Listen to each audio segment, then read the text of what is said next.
What's up, guys? I wanted to do lawsuit video number 7 before Road Rage, right? I wanted to give just a little bit more of myself to you before Road Rage, which sounds really pretentious, and it is, and I'm okay with that. So the reason I'm doing lawsuit 7 is twofold. First, some documents did drop in the lawsuit, and I said that I would definitely keep covering the lawsuit as documents landed, and we'd go through them and talk about what happened. I'm eagerly awaiting the answer from Dick's legal team and Asterios' legal team and MimeoKast's and everybody's legal team. I want to see what comes in, what theories they use, and when they do, I will make sure and create videos on all of them. That's the first reason. We have a couple documents. The second reason is I want to, let's say, marinate in certain sections of the original lawsuit document, the summons and complaint that we have. And the reason is there's a lot to cover here if you don't know what the law is, like Maddox. If you don't know what the law is, I can teach you some lessons on that. And I figure we should probably do that. Like I said, Maddox doesn't seem to know what the actual law is, the laws he's citing to in this document. I should probably say Maddox's attorneys, but I feel like if I actually attribute this document to Maddox's attorneys, they might sue me for defamation because they're so bad. They're just so bad. So, first order of business. Let's take care of the documents that dropped. The documents that dropped on November 29th and November 30th are really basic. This will take just a second. These are affirmations / affidavits of service.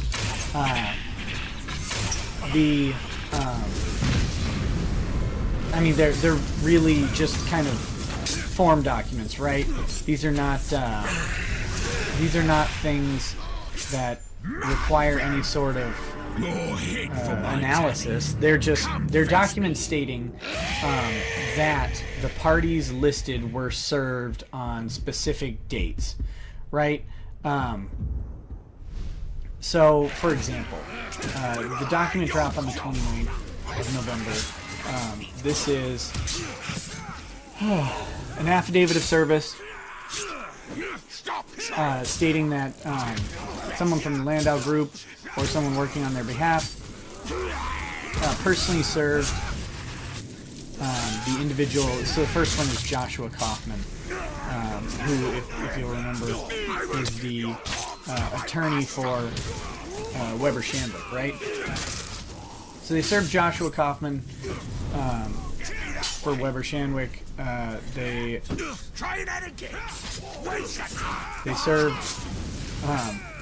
served Joshua. Really? Okay. Okay, I'm wrong. I'm absolutely wrong.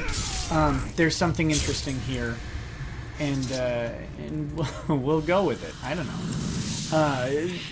Obvious disclaimer: I'm not a New York attorney. So what I'm going to say, I don't have expertise in, but I find it interesting that they would choose to do it in this way. Okay, so the first document here is Joshua Croftman, who's the attorney, who is listed in the lawsuit. Yes, they sued the attorney of Weber Shandwick,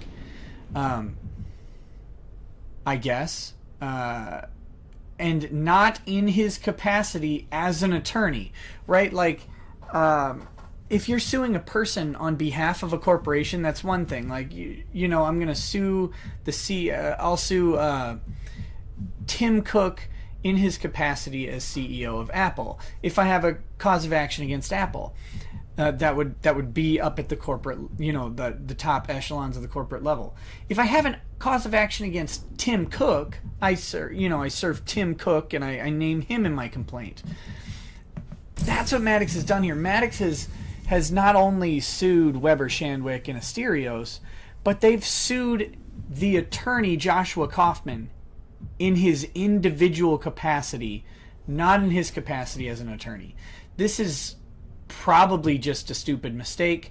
Same thing goes with Bozer and Baker, I think, from the Foundation Digital. Like, they're named individually. Same thing with Jordan Cope of Patreon. Like, why are you suing Jordan Cope if you're mad at Patreon? Like, he's an employee. It'd be like going to Best Buy, getting crappy customer service from Tina, and suing Best Buy and then suing Tina. Like, did she hurt you, or was she representing Best Buy? If she's representing Best Buy, you sue Best Buy, not their agent.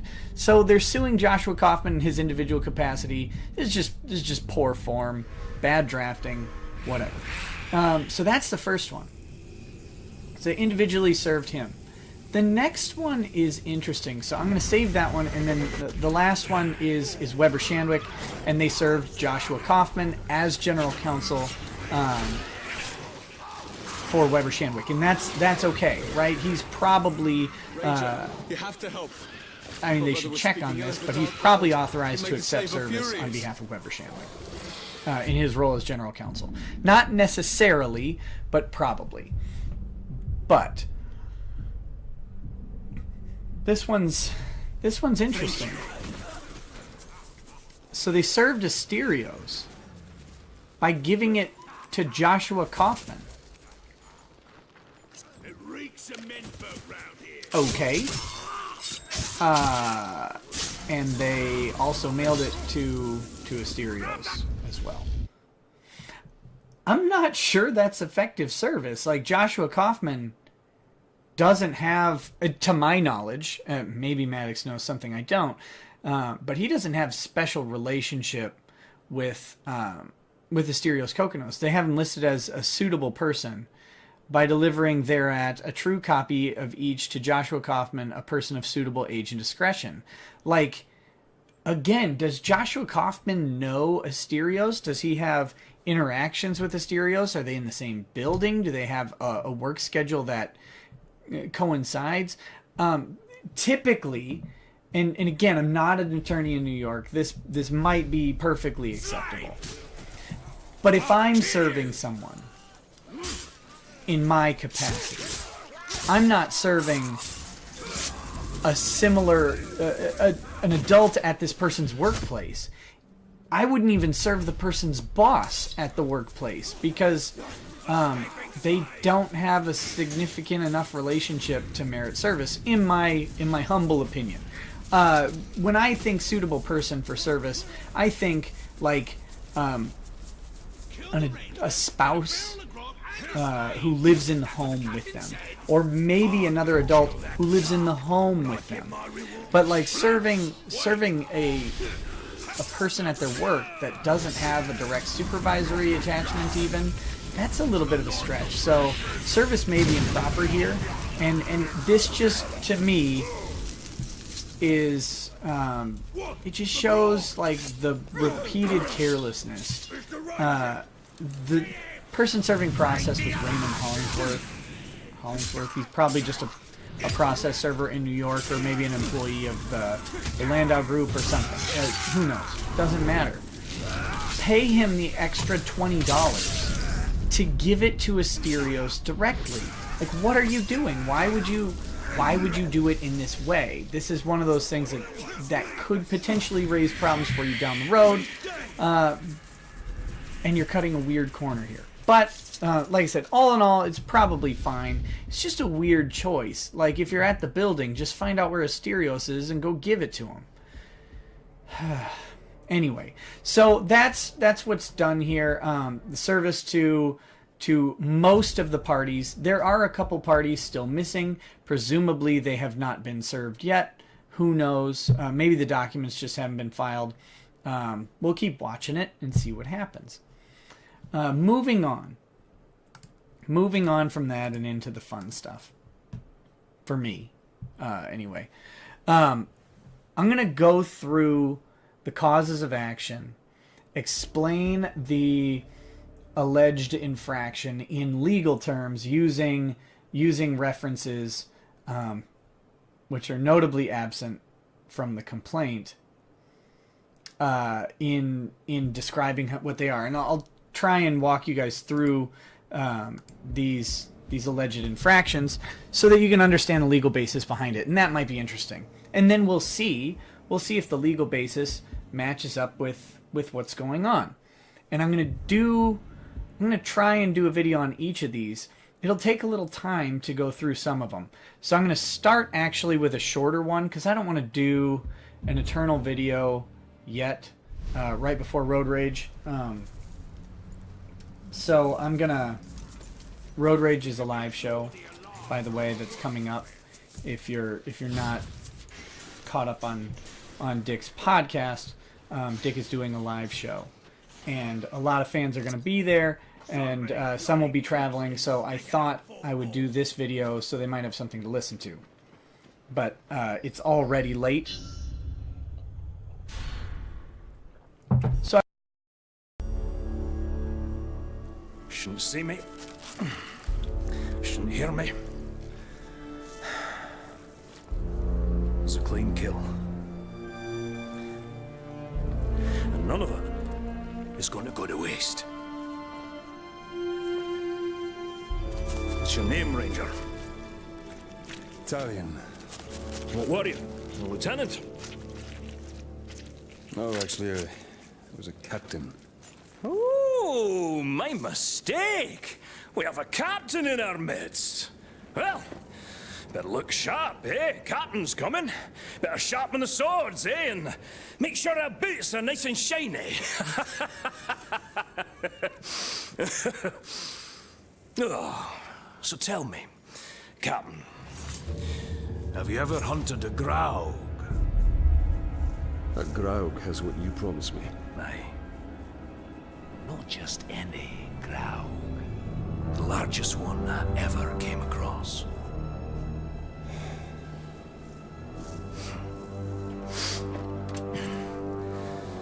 We must prepare. I should do just fine. I've been trained very well. My dog, Silver, was trained very well. That was before she got eaten by a warg. Hunt! It's not about rules, my captain. We're not going to line up and have someone play with our lives. It's about instinct. And it's about guts. Which, as you can see, I know a thing or two about. You want basics on the hunt? Follow me.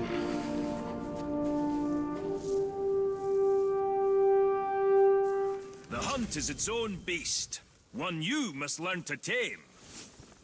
First lesson of Caragor hunting, do not die. What do we need them for? We ride them. A worthy mount for a dangerous hunt. Now, these beasts will not be impressed by your rank. All flesh tastes the same to them. Once you go on the hunt, Captain, you'll come out a changed man. Hopefully for the better, but you never know. When I was hunting wargs, I picked up their ways quickly. But Caragors, well, those bastards are a tougher breed. Took me nearly a year to figure them out. Basic lesson of the hunt is tracking. Right now, you're failing at tracking me!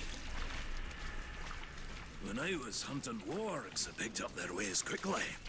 But Caragors, well, those bastards are a tougher breed. Took me nearly a year to figure them out. Caragors. Buggers hate water.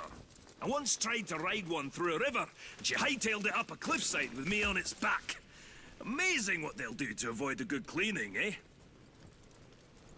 And the hunt is my ranger! Over here!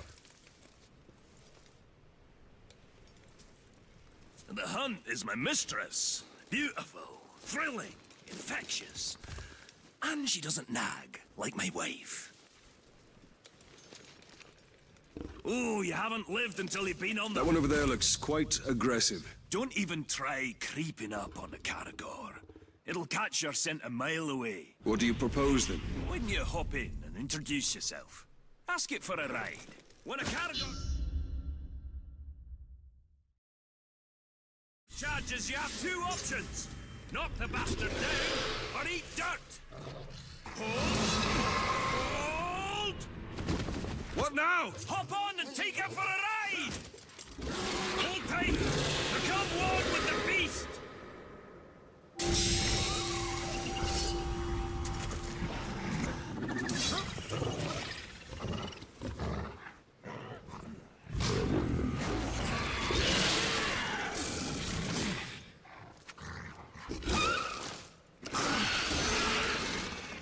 That's about the same time it took me to tame one. You might be a natural, Captain. You didn't fare too bad back there. Where'd you get your training, Captain? I hail from the Black Gate. The Black Gate. Nice place. Sounds depressing.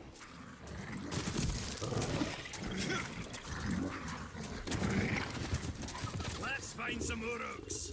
Now that you tame the beast, let's see if it'll fight for you. Hunting horse! Really good way.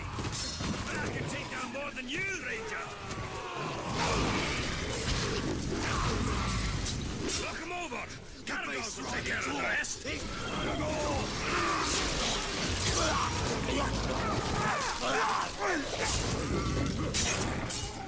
Pull him off his face!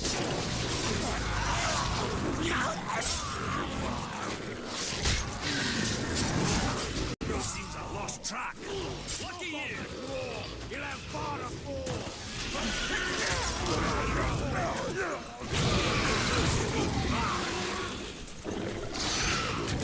That's a clean kill. Half point. Now you see now, Captain. Even the fiercest beast can be used for good.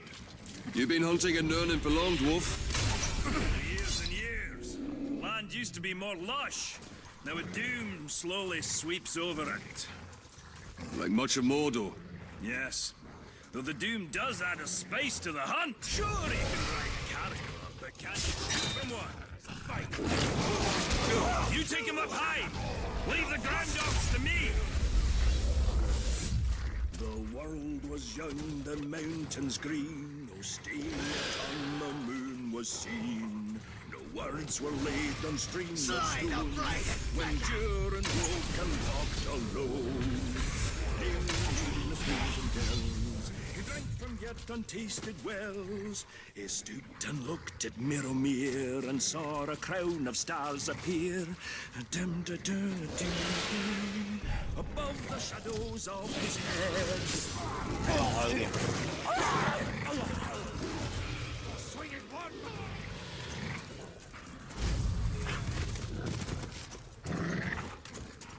That fire better not set my beard alight.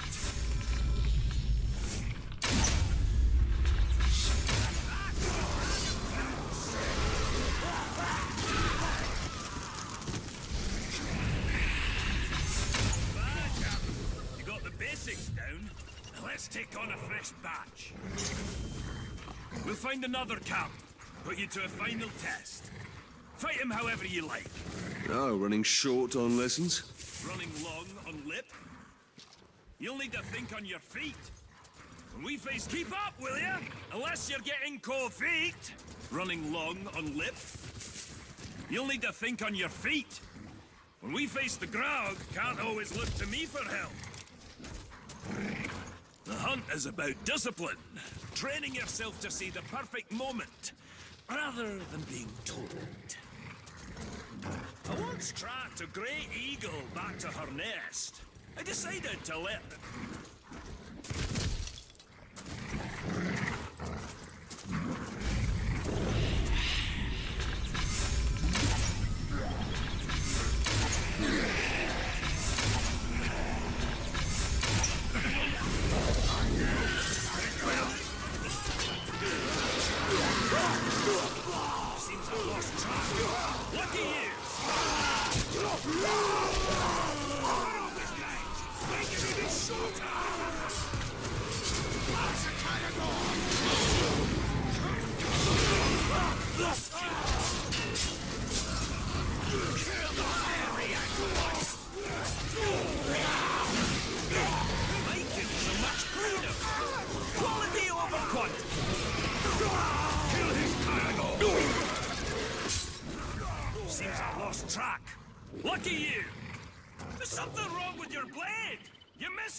Stop him before he gets reinforcements! What's I smell? It ain't Glauk blood gone sour. Torvin is too quiet. Something must be wrong. Go to him, Talion.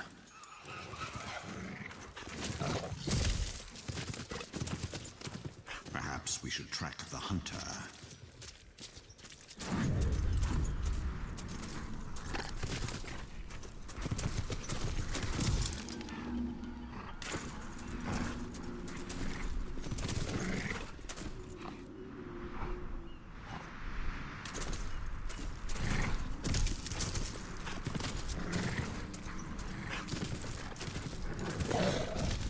You'll make a nice meal, dwarf. Torvin needs help. You know what happens if the quartermaster's grindstone's not turning? Yep, gets distracted with the grog. We get no new weapons. Stupid sod.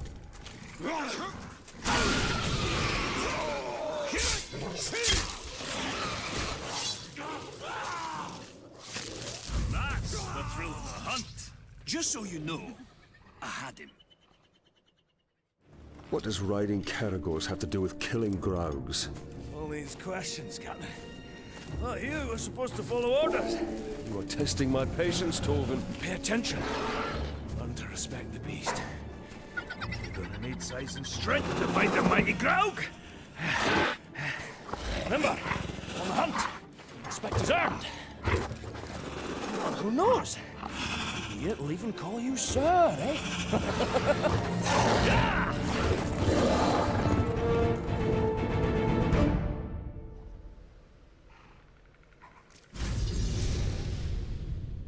This dwarf is far from home.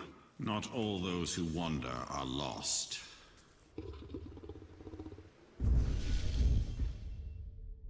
I don't want to do a super long one. So I'm not going to start at number 1. Number 1 is a long, jumbled mess. We're going to start here at number 7. Because this is a weird one. And it's entertaining to me.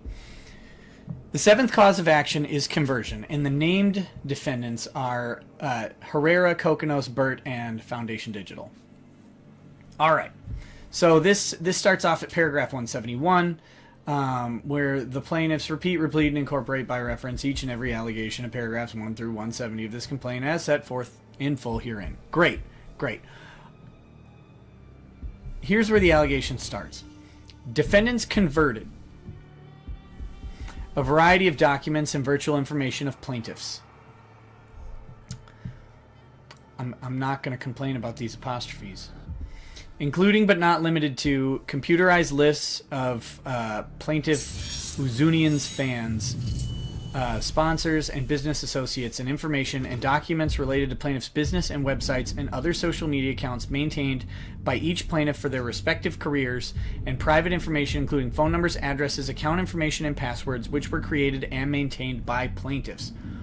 Woohoo! That's a big jumbled mess. So first, we've got to find out what conversion is. I talked about this briefly in the other video. But conversion is when you take something that someone else has and you prevent them from using it. So you're exercising control over their personal property. Conversion does not work on like real property, real estate. It's very much personal property crime. I mean, conversion's a crime, but it's also it's a civil matter as well. So this is useful. This is from 2015, Supreme Court, New York County, New York. This is Marsh USA Incorporated versus Alliant Insurance Services Incorporated. And this is handy because there's a definition of conversion. It involves some things that I think might be similar to Matic. So, a conversion takes place when someone intentionally and without authority assumes or exercises control over personal property belonging to someone else, interfering with that person's right of possession. That's really important. So the two key elements, this is still going in the case, two key elements of conversion are 1, plaintiff's possessory right or interest in the property, and 2, defendant's dominion over the property or interference with it in derogation of plaintiff's rights. That's the kicker. You can't just exercise control over something. And let me think of how we can phrase this, right? If I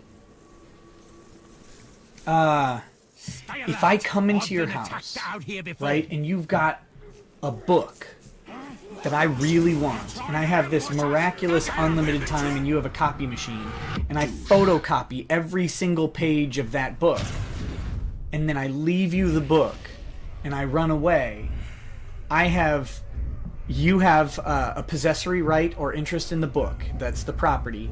And then I have exercised dominion over that property or interference with it, right? I have taken control of the property or the subject matter of the book.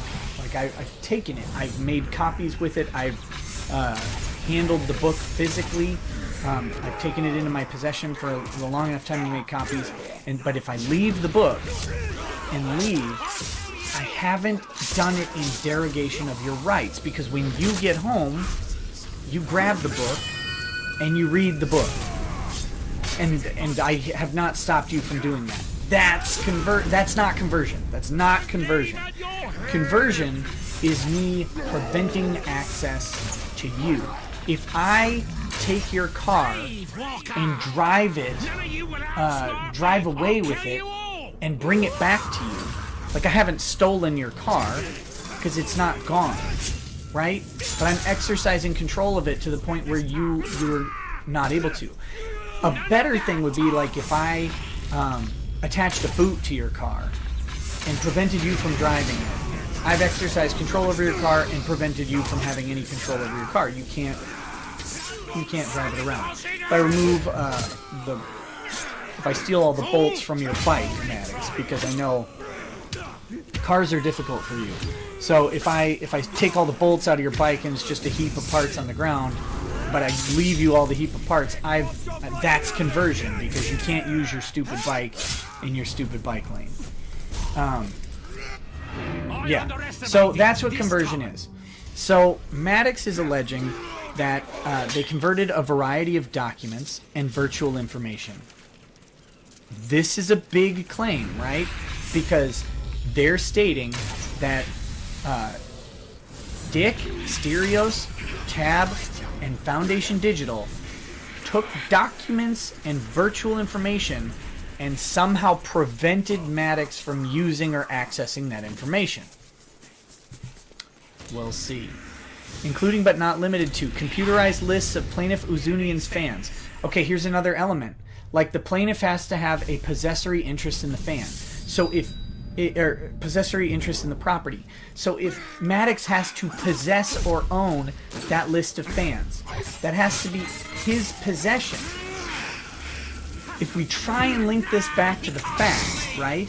Like, Maddox has alleged that Dick did targeted advertising to his fans, which you do through Facebook, right? You target the ads of someone who has liked particular content. In this case, I believe the allegation is that Dick did a targeted ad buy.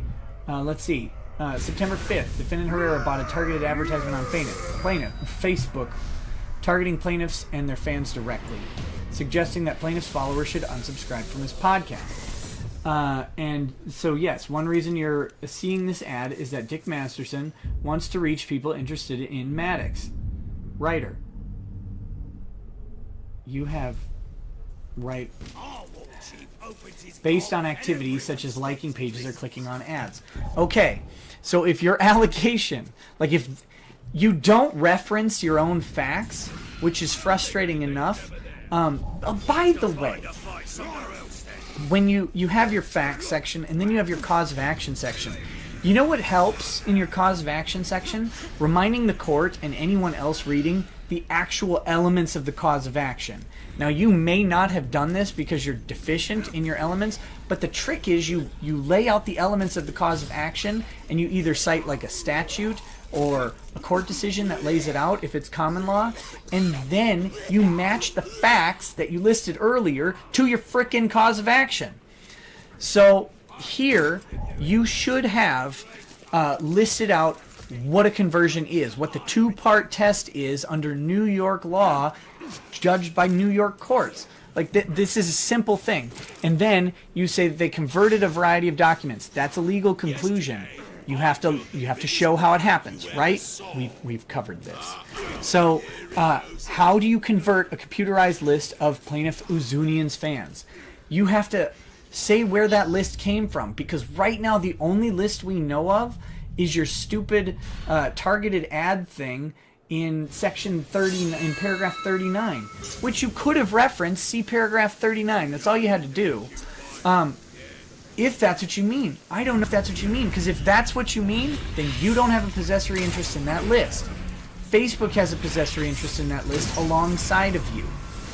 And most importantly, by Dick advertising to them, he is not removing your possessory interest or derogating your interest in that list. He can't prevent you from having access to the list of your fans by buying a targeted ad. Even if your fans all leave, they're no longer yours. You no longer have a possessory interest in that thing. And by the way, you can't own people, Maddox. That's the 13th Amendment. Anyway, so computerized lists of Plaintiff Uzunian's fans, sponsors, and business associates. Where do you get these lists that you're talking about, and how do you no longer have them? You have to lay these elements out. And information and documents related to plaintiff's business and websites. What documents does Dick have that you no longer have access to? Are you saying he took your hard drive or somehow compromised it so that you can't access it but he can? Because that's basically what needs to happen here. Like, he has to remove your access to these lists. If you're just saying that he took lists or information from you and used them, that's not conversion. Never is that conversion unless you cannot use them due to his use. Making a copy of something is not a conversion. Okay. Private information, including phone numbers. You can't convert a phone number. Like, I mean... Stop moving! Okay, maybe if I, like, somehow convince the cell phone company to give me your cell phone number temporarily or something, like some like weird SIM card swap or something, maybe you can convert a phone number. But like disclosing a phone number to someone which didn't happen. First of all, that's not conversion. Like disclosing a phone number, even a private phone number, even some super secret phone number isn't conversion unless they somehow prevent you from using that phone number, right? That's the second element. Addresses. How on earth can you convert an address? That's impossible. You can still use your address. You can't take that away from someone. This is where I live, or this is where I receive mail. Nope, that's not where he receives mail because I'm receiving it there. That's not how it works. Like, if you either receive mail there or you don't. And you would have full control over that with the post office. Unless you're alleging he went to the post office and did a change of address and forged your signature or something ridiculous so that he got stuff there and your stuff was all rejected. I don't know. Or he had it forwarded. That'd be funny. That'd be a conversion of an address, maybe. Account information. How are you no longer able to access whatever account you're talking about? And you probably should talk about it. Because it doesn't make sense for anyone who knows anything about conversion to think of an account and being excluded from it unless you allege that he like changed a password and prevented you from accessing an account that was yours. And that's another key. It has to be yours. And passwords, which were created and maintained by plaintiffs apostrophe. Okay.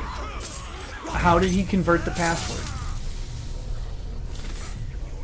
Plaintiffs owned and had the right to possession of said personal property and information. I mean, some of it, maybe. Yeah, okay, that's fine. Defendants took unauthorized possession of plaintiffs' personal property and information and acted to exclude the rights of plaintiffs to use said property. How? How did they do that? And or is not going to help you use plaintiffs' property and information in their business and to defame and harass plaintiffs and their business associates and friends. First of all, there are too many commas there. You don't need them.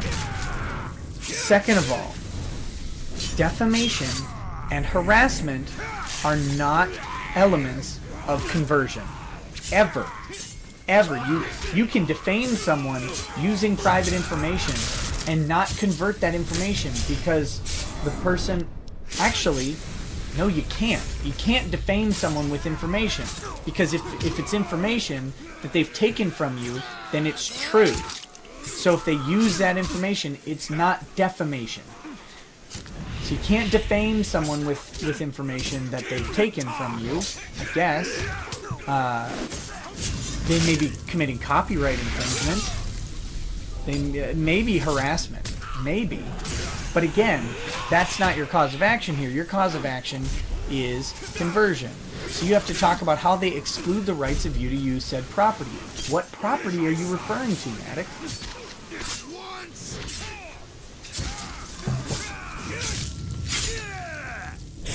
Defendants use plaintiff's stolen property in their business, not conversion, and transferred it to thousands of third parties, not conversion, on their websites and social media, and currently store said converted property on Defendant Foundation digital servers. But did they remove the property from you? Or actually not remove the property from you? That would be theft, right? Conversion. How does any of that amount to you not being able to access that property? If we take at face value the fact that you said they took something you had a possessory interest in. I'm really curious. Because I think I know what you're talking about. And it's really interesting because didn't you do this?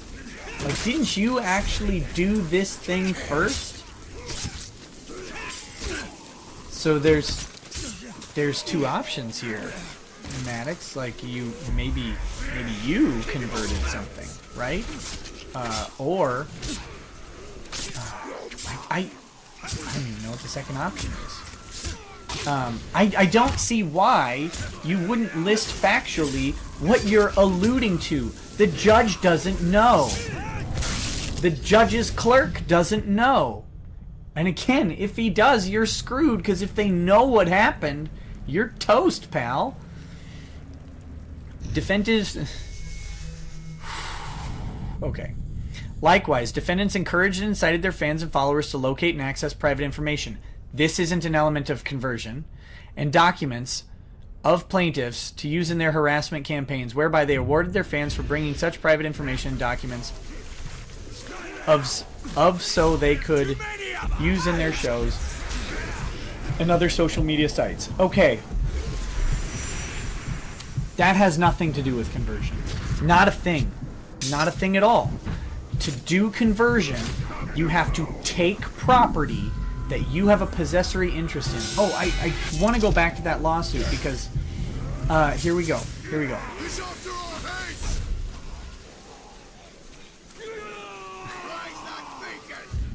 So, I don't know the facts of this case that relate to conversion, but let's see if we can figure it out. Okay, so I'm going back to Marsh USA Incorporated versus Alliant Insurance Services. And I'm going to read this as fast as I can. The background's actually really short, and then we'll get to the facts of conversion. So Marsh is a corporation that provides surety-related service. Alliant is a direct competitor of Marsh. The individual defendants are 3 former high-level Marsh employees who resigned from Marsh to join Alliant in May 2015. Individual defendants entered into employment agreements, the non-solicitation agreements, containing non-solicitation clauses that restrict the solicitation of Marsh employees or clients for a period of 12 months after the end of employment. Additionally, Moylan's and Bly's non-solicitation agreements contain confidentiality clauses that prohibit the dissemination or disclosure of confidential information or trade secrets. In addition to his non-solicitation agreement, Saul has also signed a confidentiality agreement that contains the same language as confidentiality clauses in Bly's and Moylan's agreements. On December 15th, 2014, Moylan was demoted and advised that he would be terminated, effective December 31st. First. Marsh later agreed to extend the termination date no later than December 31st, 2015. Sorry, it was 2014 first. Moylan forwarded a number of documents to his and his wife's personal email addresses.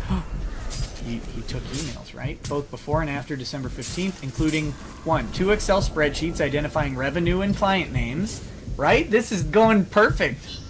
Maddox, we're on a roll. This sounds like your thing. And a 2014 service level agreement between Marsh and a client. The individual defendants left Marsh for Alliant in May 2015.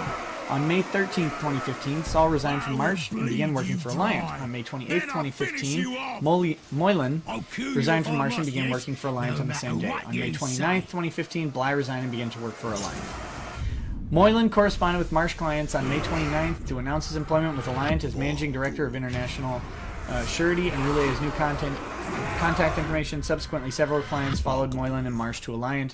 Other Marsh clients followed Bly to Alliant. Okay. So the part that we care about, he forwarded emails to his and his wife's personal accounts, including 2 Excel spreadsheets identifying revenue and client names, and a 2015 business plan, which included revenue and client information, his Outlook contacts, including client contacts, and 2014 service level agreement between Marsh and client. So that's, I mean, that sounds like pretty similar. Like, what did we say here, Maddox? Like a variety of documents and vital information, including computerized lists of fans, sponsors, and business associates, and information and documents related to Planet's businesses and website. Cool. That's exactly what happened here. So, I already read the elements of conversion. There's one more paragraph. That's how long it takes to court. Marsh has a possessory right in the documents that it alleges defendants have unlawfully taken. However, Marsh has not shown that the defendants took or interfered with the property in derogation of its rights. Marsh has only shown that the individual defendants sent emails containing documents to personal email accounts belonging to the individual defendants or their spouses. There are no indications in the moving papers that the defendants used this information to derogate Marsh's rights, since the lists were merely copied rather than destroyed or taken.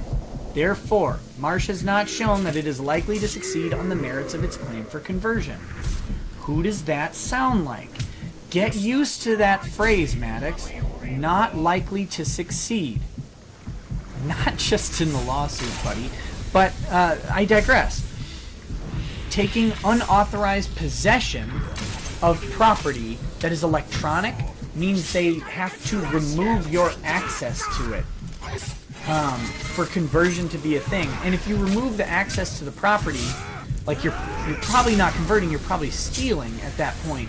Like, because if I forward an email and delete it, I suppose I have in some way stolen it. Like if I permanently remove the email, I may have stolen the email at that point, or may have stolen the information. But to say you converted it would be to imply that they took copies and you still have the info, but somehow you're not able to access it. And you don't say how. You don't cover that because you don't know, because it didn't happen. And that's the real problem here. And I think what you're referring to are copies of The Biggest Problem show, right? Like that's what you're referring to. Let's just put it on the table. You're talking about podcast episodes, which you took first.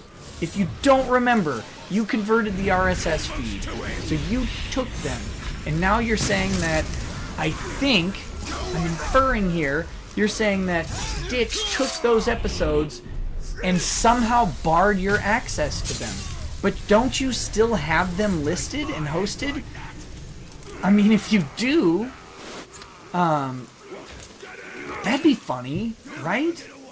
Right? I wonder what happens. Biggest problem in the universe. Biggest problem in the universe.com. Biggest problem in the universe. All the problems in the universe in descending order. Maddox's website. I've made this archive as complete as possible. You're welcome.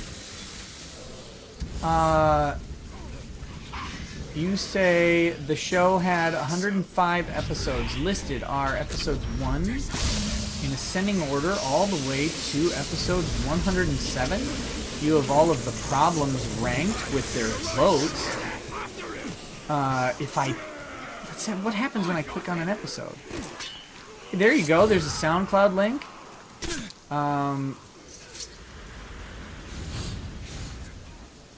Whew. There's a transcript? No, wait a minute. Okay. So what's the deal? You have this. You have all this stuff. It's right here. Like, I knew, obviously, that you even have the bonus episodes. Weren't these paywalled? Did you get permission to release them from your business partner? I don't know. That's weird. You have the info. You have it right here. So you must not be referring to the podcast. My mistake. I guess I was just inferring it. You don't list in your statement of facts the fact. Yeah.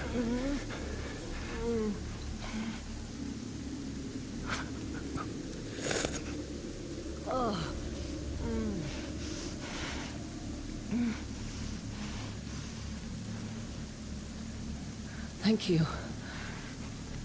I found the Mithril hammer.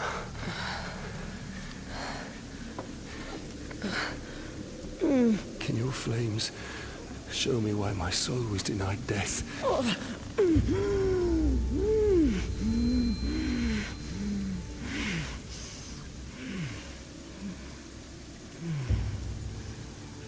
You are the victim of a blood sacrifice. Can the curse be broken?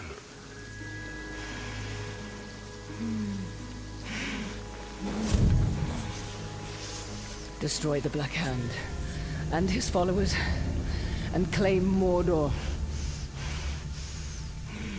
No men of Gondor will come to my aid.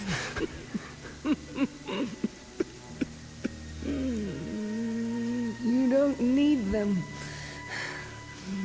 Your power begets followers, willing or otherwise. An orc army.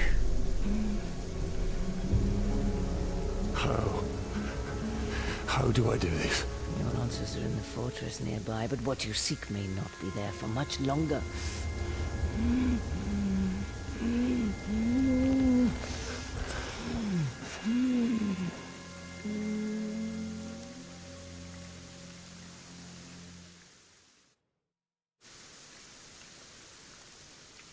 Marwen's decree was speed. The future must be met.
Facts of the documents that were taken. That would help.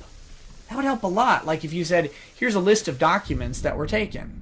Okay, what you've listed and what we can link to the facts is lists of fans, but you can't show that those were taken because he purchased advertising rights on Facebook. That's not taking something, for one thing. And that's not preventing you from, like, you could do the same thing, right? And by the way, Facebook has the possessory interest in those, not you, and they have the license to sell that list of advertisements. Check your terms of service, Maddox. If you want to have a Facebook fan page, you got to deal with the fact that Facebook owns the access to those fans to a higher degree than you do, because they have the right of alienation. They can sell them. You can't. I mean, I guess you could, but you'd have to sit there with like a pencil and put it, you know, write down the names, and that'd be really inconvenient. The convenient way to do it is to buy them from Facebook. So, I mean, that's it. You don't lay out any case for conversion. At best, no, there's no at best.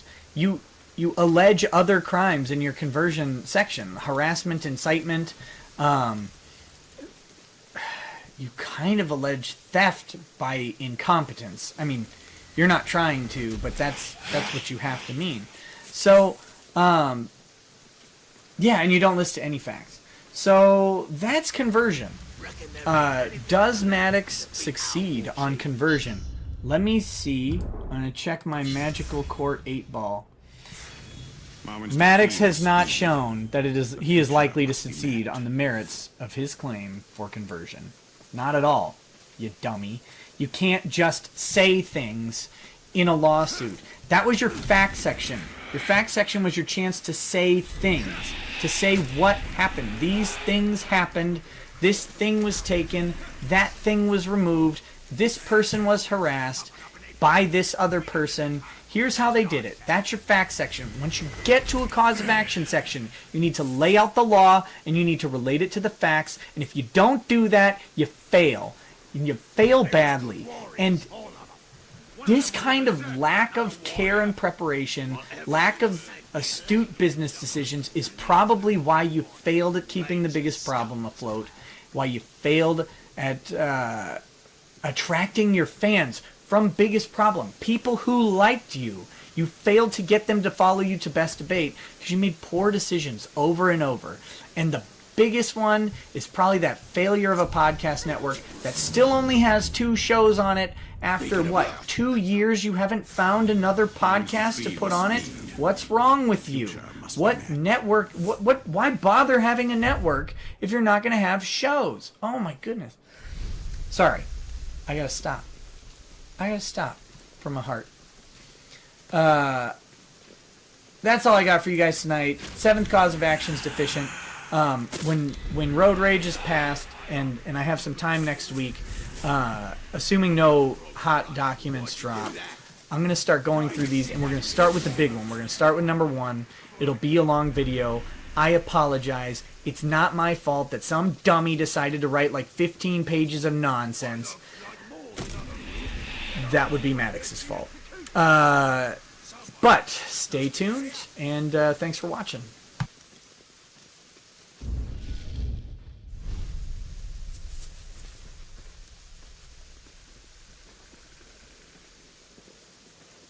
Where was you earlier?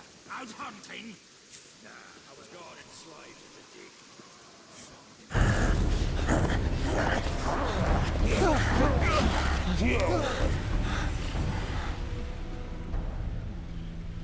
It is not them we seek, but what they carry. I will save them nonetheless. Don't be blinded by your emotions.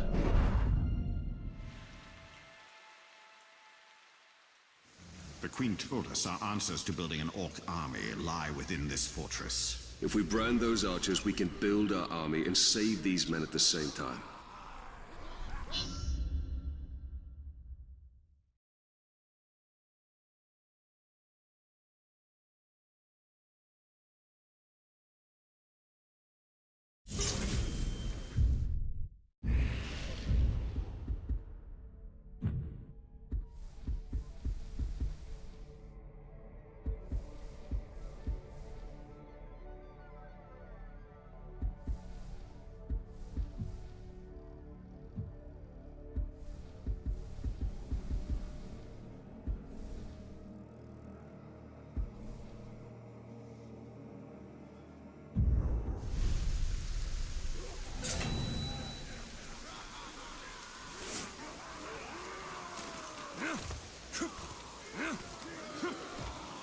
Should I show their inside the light of death?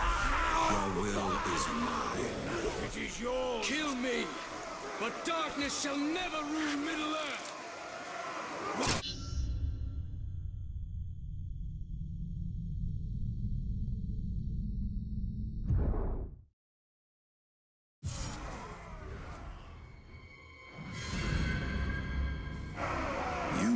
with Sauron. You forged the rings of power at his side. Our motives were the same.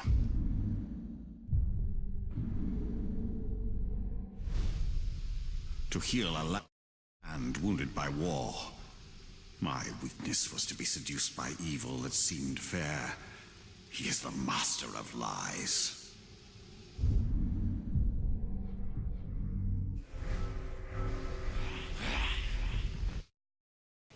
Alright guys, it's time for another Maddox versus Dick lawsuit video. A couple people have been asking what's going on with the case, where are we, what's the next step. So right now we're at the same place we were last time. We're waiting for documents to be filed from the remainder of the defendants. That should be coming any day now, really. I believe that we should have documents by the 14th of December. Not an expert on New York civil procedure, but from what I can tell, they have approximately 30 days from the date of service. No, they have 30 days from the date of service to file something. Either an answer, some sort of dispositive motion. Dispositive motions are motions to dismiss or motions for summary judgment. Basically anything that gets rid of an entire claim, that's a dispositive motion. So you can file the dispositive motion, an answer document, or from what I can tell in New York you could file a notice of appearance, which isn't either of those things, and I'm not 100% sure what they are, because we do it different in my state. So that said, the documents from the remaining defendants, other than Patreon and Cope, who are the only people who have filed so far, should be arriving soon. And as they do, we'll go through them.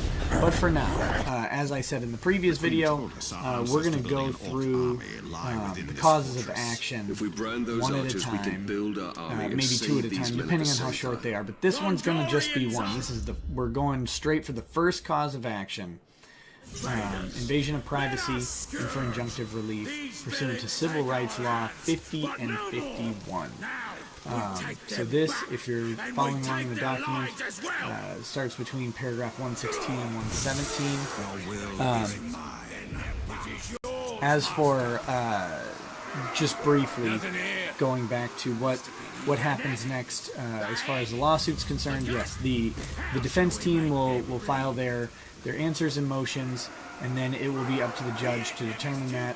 Expect a pretty good delay period as the judge takes time to consider whatever the defense files. I assume they're going to move for things like either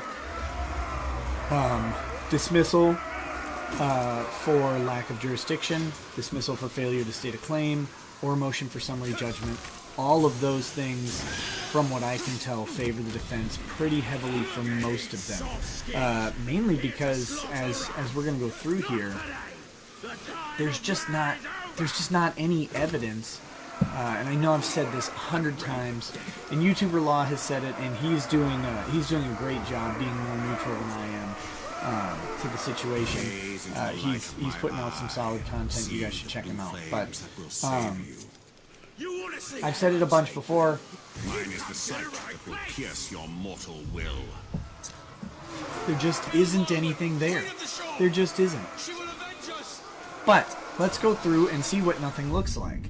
Because, surprisingly, whatever random homeless person drafted this document has made nothing sure look like a lot.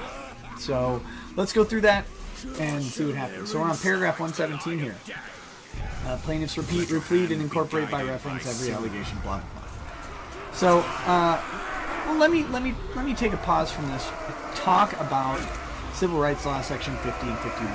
These are two parts of the same thing.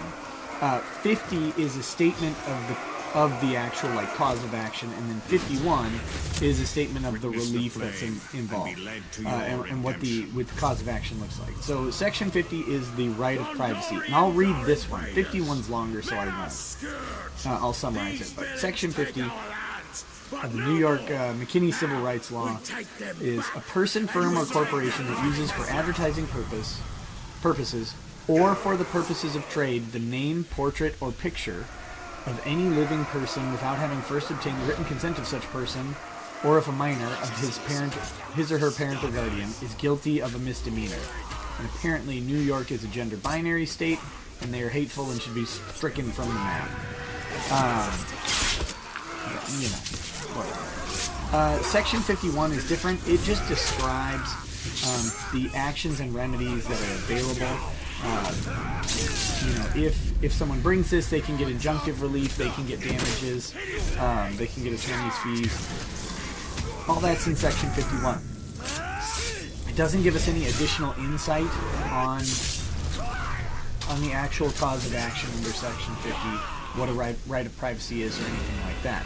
And that's really the question, because the terms of this seem pretty straightforward, right?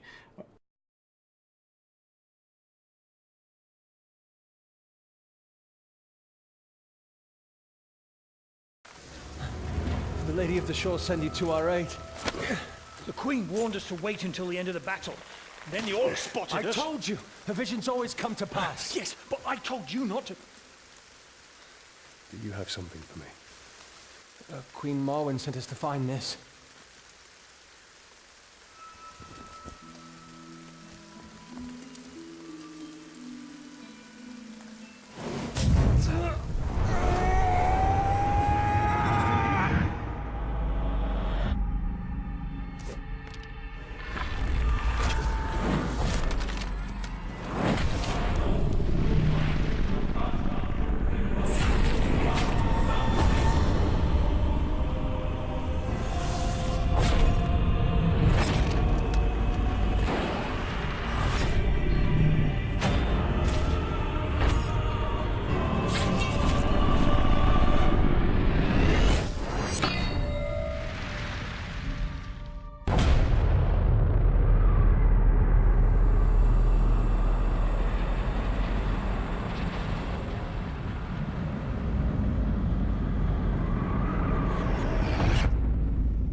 Take him to Mordor.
It is one thing to kill these Uruk, it is another to make them our followers. It is a gift.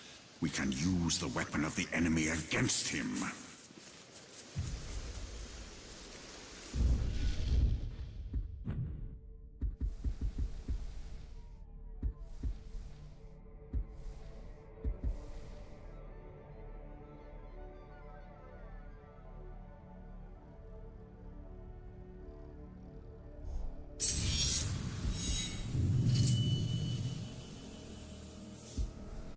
person, firm, or corporation uses for advertising purposes or the purposes of trade the name, picture, portrait of any living person without their consent is guilty of a misdemeanor. That is a straightforward thing. But as with all legal things, straightforward things aren't so straightforward. We have to know what advertising purposes and the purposes of trade actually fall into. Because if you can curtail free speech just by calling something an advertising purpose or a purpose of trade, then there is no free speech. So the courts have to be very careful with how they handle this stuff. And the reason they have to be handled, or be careful in handling it, is because if the court in New York is not careful in handling it, it gets kicked up to the Supreme Court of the U.S., and there's a potential that they'll come in and undo the civil rights law of New York based on it violating the Constitution. So we don't want to do that, and it has not been done to that extent. And but there are some really interesting decisions that have happened that help us find exactly where this stuff is. So as we go through the suit here, and I apologize for jumping around, but as we go through the suit, I will explain those and we'll bring in the cases, because that's what you do in a court case, and that's probably what whoever drafted this lawsuit should have done, but they didn't, because they're not a lawyer. I don't think. So paragraph 118. So the defendants here, Herrera, Kokonos, Burt, Foundation Digital, Bozer, and Baker. Sure. Defendants use plaintiff's name, photograph, picture, portrait, and or likeness without their written consent within the state of New York for purposes of advertising or trade. Where? That's a good question. Where is a very good question. So if we go to earlier in the complaint, the facts section, and style points for drafting a complaint, you should reference the specific factual allegations you make at the beginning in your causes of action or in your request for relief. You should be referencing what facts violate what law and how they do it. You have to make like a little analysis sort of thing, not just state it. Because that helps the judge understand where you're coming from. Otherwise, the judge has to look at all of this stuff. And mind you, this is the first cause of action comes 28 pages in. So there have been 27 pages of facts that a judge is supposed to remember as he looks at these causes of action, and he has to find specific instances. So he's either got to go back and forth, or more likely his clerk, right? And the judge is not going to be doing this as much as the clerk is, because judges are busy. And that's clerk's jobs. The clerk is going to have to go back and forth from paragraph 118 all the way back to 33, which is the first allegation of a misappropriation of an image or likeness. And he's going to have to just go back or remember that and try and put that together. But he's not going to know how the plaintiff is reasoning through the application of this thing. And if he doesn't see a logical connection, you're in big trouble. You gotta make an argument. So they say they use a name, picture, portraits, and or likeness without written consent of plaintiffs. So the first example of this is paragraph 34. Below is an example of defendant Herrera's ruthlessness and his misappropriation of plaintiff Jane Doe's image and likeness for his own financial and perverse gain. Now, this is him replying to a tweet which someone else uses Jane Doe's stage name, which is Metal Jess, and her Twitter handle. They actually just posted her a picture of her Twitter profile showing that they were blocked, right? So that's all that happened here. Defendant Dick didn't actually use the image or likeness for any financial or perverse gain. He didn't use the likeness at all. In fact, in his reply tweet, he doesn't at her. He doesn't use her Twitter handle. He doesn't use her name. She's referred to as she. That is not the use of a likeness or image in an advertisement. That's not even the use of a likeness or an image. That's what I'm getting at here.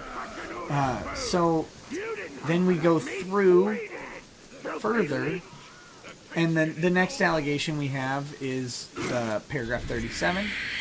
Defendants have used contests to, or have also had contests to stalk and harass plaintiffs, which, you know, this, he doesn't allege that this is a breach of the civil rights law for an advertising purpose, but it's one of the closer claims because it involves a billboard, which are traditionally advertising purposes. But it says, biggest problem in the universe, available at biggest.thedickshow.com. That's what's on the proposed billboard in California that never actually occurred, right? This is a computer-generated image. But that's what's on there, and that doesn't use any image or likeness or trade name or anything like that of either defendant. So the next one, defendants Herrera and Kokonos have bought multiple targeted advertising campaigns on Reddit and Facebook targeting plaintiffs. For instance, as recently as September 5th, 2017, Herrera bought a targeted advertisement on Facebook targeting plaintiffs and their fans directly, suggesting that plaintiffs' followers should unsubscribe from his podcast. Except if you read the actual advertisement, there is no mention of either plaintiff. The plaintiff's names, image, likenesses are not in it. So even if we argue that a Facebook ad targeting the plaintiff's fans constitutes advertisement within the state of New York, their likenesses and names aren't used. Now, what he did do was he specifically, apparently, purchased the ad or pushed the ad towards fans of Maddox. However, in the advertisement itself, the defendant does not in any way reference the plaintiffs. Likewise, defendants, so 40 is likewise defendants created fake advertising campaigns. Again, what's a fake advertising campaign? I don't understand this term. If you are creating a fake advertising campaign, you're presumably not launching it to advertise a product for a business purpose. Like, a fake advertising campaign, as far as I could tell, would be like a comedy skit, right? Like, you come up with parody ads for products. And these parody ads are based on either some topical news item or popular joke about the company that they're then going for. Philip Morris murdering children since 1951 or something. If you hate cigarettes, I don't know. I don't create fake advertising campaigns. But if it's a fake advertising campaign, it's presumably not an advertisement or for trade purposes because it's fake. It's not actually there to drive business in any sort of way. So I don't know what that means, and it gets annoying reading it all the time. But they also apparently paid for advertisements to circumvent being blocked on plaintiff sites. Process is straightforward, blah, blah. Here, defendant Kokonos explains it himself and how they did it to plaintiff. Okay, this isn't the use of their likeness in any sort of way either. Defendants do this specifically to harass plaintiffs, and they know advertisements circumvent blocks. Defendant Kokonos admits to it in the following post. Again, posting on Reddit, putting Reddit posts about how they do advertisement strategy is not showing the use of a likeness or image in any sort of thing. And I think there's only one more paragraph in the fact section to go through, and that's 42. So we'll do that, and then what I'm going to do is I'm going to explain the elements of this cause of action. Because they're not labeled in the lawsuit, and they should be. Because what you want to do is show how they meet each of the elements. Like, this is You should have paid the lawyer to draft the document instead of just sign the document. That's all I'm saying. Defendant Herrera, this is paragraph 42, is also using a caricature of plaintiff. By the way, a caricature is not an image or likeness that you own at all. Because that's a creative work of someone else parodying you. That's not your image or likeness. Caricature of plaintiff as the devil in his posters and advertisements to promote a live show he purportedly gave on October 13th, 2017, whereby he sold tickets for $20. But listen, his posters and advertisements are for a show in LA. It's in LA. We don't have any evidence that this happened in the state of New York. And that's why I want to go through the elements real quick of this claim. So there are two leading cases which discuss the elements of this claim, and I'm only going to read the portion of one of them because they say the same thing. This is Molina versus Phoenix Sound Incorporated. This is kind of an interesting case, but I don't want to get into it too much. Anyway, so the elements, there's 4 elements to the established liability under the civil rights law for use without consent of likeness, name, or voice. Plaintiff must demonstrate each element. First, usage of plaintiff's name, portrait, picture, or voice. The plaintiff has to show that these things happened, like that the use occurred, and so far, none of the evidence does that. 2, it has to occur within the state of New York. Really important, because New York's not going to control the advertisements of something in a different state. In this document, there's no allegation that it occurs in New York. They simply leave the judge to infer. They say it's within the state of New York. Okay, they say that, but they don't show how or why, or they don't have like a person with a New York location on their Facebook showing that they've gotten an ad like that, and that's iffy. That's an iffy sort of thing, and it'd be ripe for challenge in court. But they don't do anything to show that any of this stuff actually was ever seen in New York. We have no idea if any advertisements that may show a likeness would have been seen in New York. They have to actually show that. You can't just infer that because, well, something was on Twitter and there are lots of people in New York with Twitter, so they saw it. You have to show it. You have to show it. An affidavit from someone who saw it, maybe. Might be hard to get affidavits if you don't have fans. I don't know. 3, for the purposes of advertising or trade. So they have to show, the plaintiff has to show that this is an advertisement or trade. They can't just say it is. They have to demonstrate how. Typically, like you would show an advertisement, a specific advertisement, and say, look, here's an ad. Here's my name and picture and all that stuff. And then, this is an ad. And we're going to dig into that point because that, like, what is an ad or what is the purpose of trade? That's the big question. And of course, without plaintiff's written consent. And this is the only one that Maddox does well, right? He clearly lays out that he has not given written consent to use his likeness or image, and neither has Jane Doe, otherwise known as Metal Jess. I suppose I have doxed her now, even though it's in the lawsuit. Good job, buddy. You didn't block out her name. He is stated, so the defendant's only defense to this element of the crime would be to produce a writing from one of the plaintiffs that allows the use of an image or likeness. Probably not gonna happen because it probably was not ever used with permission. Although it'd be funny if it was, like if there was an old agreement, maybe, that they had from back when they were partners. If they could use each other's images or likenesses, like if there was some sort of writing there, that would be interesting. I have no idea if that exists, and from what I can tell, it probably doesn't. I don't know if there's a lot of documentation. Because this is two comedians who kind of trusted each other's friendship, and we're going to just do a show together, and none of this stupid stuff is supposed to happen. But those are the 4 elements. Again, real quickly. Usage of name, portrait, picture, or voice within the state of New York for the purposes of advertising or trade and without consent.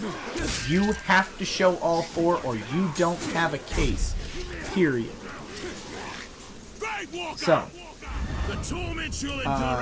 paragraph 120. As set forth more fully above, defendant's entire business is based around their harassment campaigns against plaintiffs and creating content around the use of plaintiff's name, photograph, picture, portrait, and or likeness.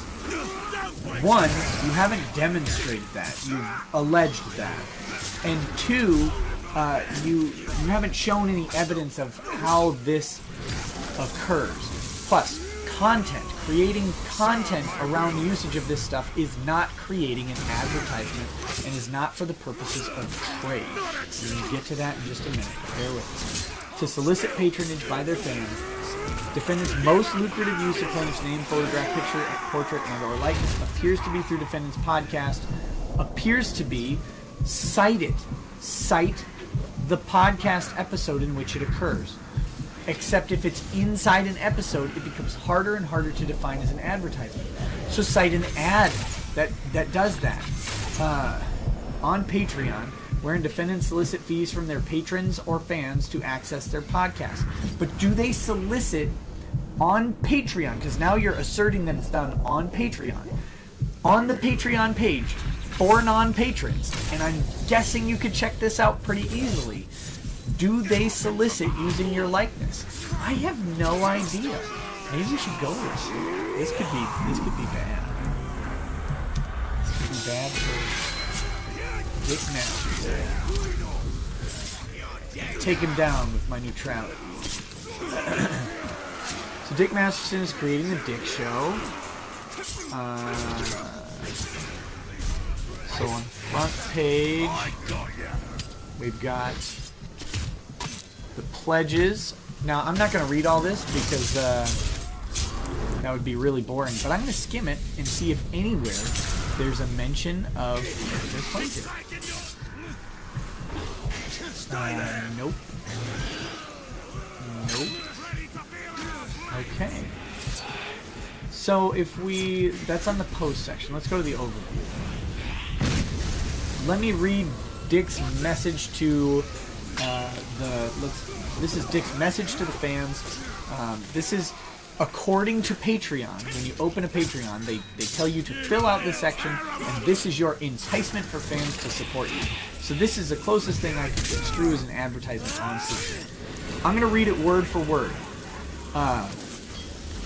The world would be a better place if everyone got more Dick. You want Dick, your friends want Dick, your mom definitely wants Dick, even though she might not say so because she's classy. Be sure that she does. And that's exactly what you're supporting with this Patreon. Dick for everyone, Dick, more Dick, better Dick. Penis. Dick is a weekly science and rage-based podcast where everything is a contest and there am's no rules, especially grammar rules. Chock full of Dick tips and the answers to questions like, are you a rage and what even is a libertarian? This Dick might be a little shorter than what you're used to, but this Dick will also be much beefier. Over the years, you've gotten to know me as Dick Masterson, author of Men Are Better Than Women, and devastating dropper of truth bombs, or as Dick Masterson, the, quote, troll, end quote, who shot a red hot chili pepper up Dr. Phil's ass, or as Dick Masterson, the co-host for The Biggest Problem in the Universe, a show that ranted about serious problems like guys asking about your dog and getting pee on your pants. Now, by supporting this Patreon, you get to know me as Dick Masterson, the host of my very own podcast, Dick. By supporting this Patreon, you'll not only get plenty of Dick in your ear, but you'll make sure thousands of others get a fat dose of Dick in theirs as well, and who doesn't want that? So whip something valuable out of your pants, your credit card, don't be crass, and make the world a better place. Like I said, the world would be better if everyone got more Dick. Thanks and GFY, Dick. Whoa! Did you notice that there is not a single mention of any of the plaintiffs, their likenesses, their trades, their podcasts? Nothing. Their Facebook pages aren't linked or mentioned. Not a single thing in what Patreon dubs as the ad. Like, that's the entire thing. This is the ad that Patreon encourages you to write to your potential fans. This is how you get them to join. And the most common used word on here is dick. He's advertising himself. He's not advertising anything to do with either plaintiff. So that's a problematic claim. And that's probably why Maddox... No, I shouldn't even say that. I shouldn't say that that's probably why Maddox didn't click it, because I bet Maddox is too stupid to even understand that you have to provide this evidence. Anyway, so if you're arguing that their primary business, their primary source of revenue is Patreon, and saying that they're doing the advertisement on Patreon, and yet you go to Patreon, there's not a single ad, you're really in trouble with this. Okay, which are principally based on using plaintiff's name. They're principally based on using plaintiff's name, although his name isn't mentioned once on the cover, on the splash page for the Patreon. Inner likenesses is punching bags on the basis of their shows and content. It's a science and rage-based podcast. It says right there.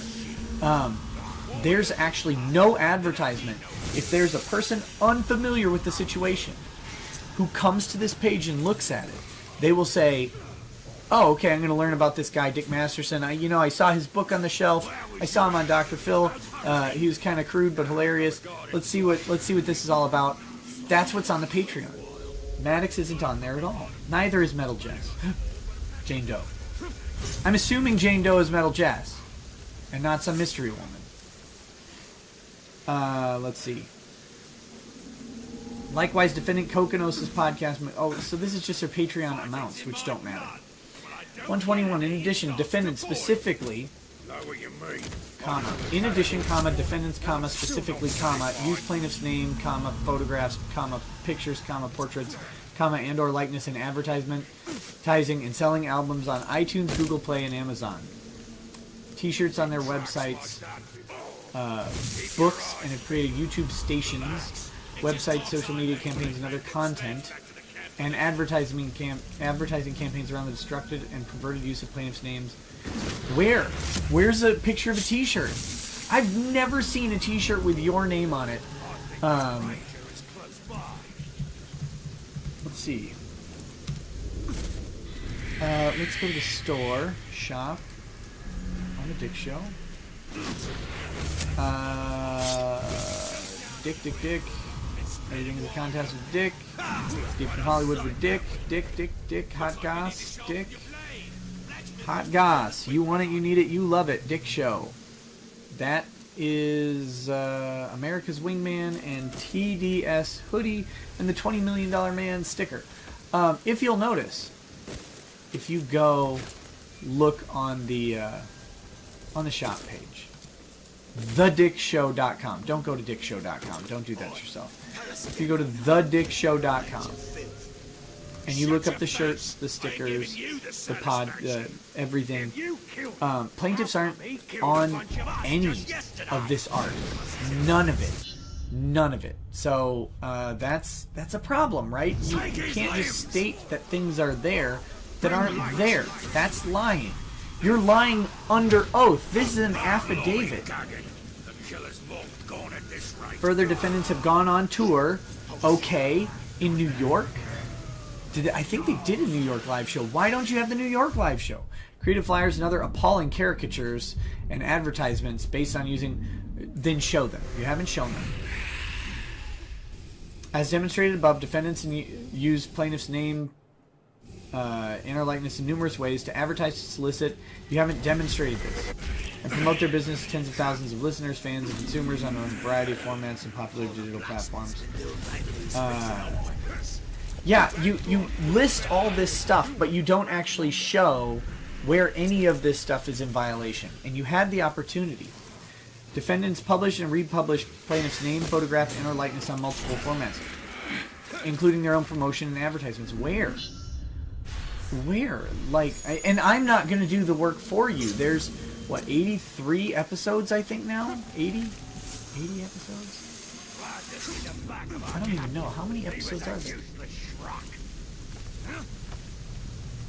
80 main episodes, and there's some bonus episodes. 18 currently. And none of them that are immediately apparent have your picture on them, or likeness, or name on the thumbnail, or anything like that. So I'm not sure how you argue that they did this. I mean, I know how you say that they did this, but you're going to have a tough time making that argument. Defendant's use of plaintiff's name on countless occasions and in numerous formats. Actually, they're pretty countable. They're very countable, because all you have to do is like find them, and then we can count them. Right now, it's 0. Is clearly recognizable likeness of the plaintiff and is readily identifiable by someone familiar with them. Okay, that's not a thing, by the way. If someone is familiar with you and sees your picture, that is not the use of your likeness to someone who is unfamiliar with you. Like, you have to, if they... I'm guessing you're arguing about the caricature. So the caricature is supposed to be a likeness that would bring someone to see this show or entice them to. But a person who doesn't know who you are and just sees the flyer is not going to look at that caricature and say, oh, I want to go because of that background figure. Plus, that flyer was in L.A., right? You haven't even alleged that that was in New York. It's demonstrated by the foregoing. Stop saying that. There's a direct and substantial connection between the appearance of plaintiff's name and likeness and the main purpose and the subject of defendant's advertisement. You haven't shown the main purpose of the advertisement to be you at all. It's very easy to show that the main subject of the show is Dick. That's the easiest thing in the world, because it says it 100,000 times, and you are mentioned 0. Defendants' actions against plaintiffs grossly invaded their privacy and violated the civil rights statute in egregious and unconscionable ways. Like, what egregious and unconscionable way can you violate someone's privacy? Like, you're not nude. I hope. Dear Lord, that would be horrifying. Ew. Which included publishing plaintiffs' private information, phone numbers, and address. They haven't done that. Like, that's something you should definitely have included, not in this section, but you're talking about egregious and unconscionable things. Those don't matter under this statute.